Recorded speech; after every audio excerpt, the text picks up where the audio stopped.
Damang-dama na ang Pasko sa Candelaria sa probinsya ng Zambales. Ito ay matapos na ilawan ang makukulay na Christmas decorations sa naturang bayan. Si JB Pedragosa, una sa balita. Ramdam nyo na ba ang simoy ng Kapaskuhan?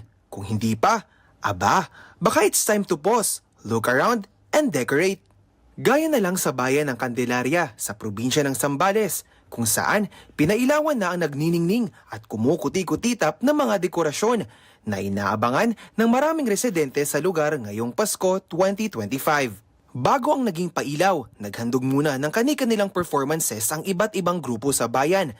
Nandyan ang cute na drum and lyre na binubuo ng mga mag-aaral sa lugar.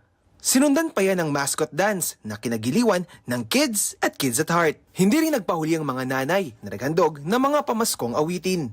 Matapos ang naging pagbabasbas, formal lang inilawan ang dekorasyon ng bayan ng Candelaria sa pangunguna ni na Mayor Byron Edquilang at Representative Doris Nanay Bing Maniquiz.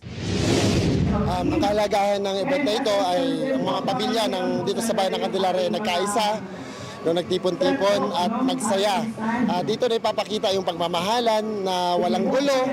Kaya masayang-masaya po ako dahil dinaluhan din tayo ng ating mahal na congresswoman, mga barangay captains sa iba't ibang barangay, nandito silang lahat. At syempre, nakita ko na walang away-away. So, napakamahalaga itong event ito at sana patuloy ito hanggang sa susunod na mga taon.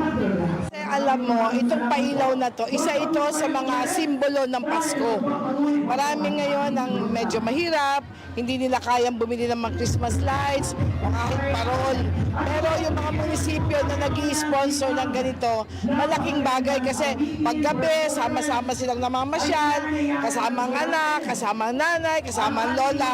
Mas nabubuo yung tunay na diwa ng Pasko kasama ang pamilya. Tunay nga na iba ang Pasko sa Pinas dahil higit pa sa mga kulay at mga garbong dekorasyon, ang ating pagmamahal ang siyang tunay na diwa ng Kapaskuhan. Nauna sa mga balitang totoo at laging bago, JB Piedragosa, Alauna sa Balita, Congress TV.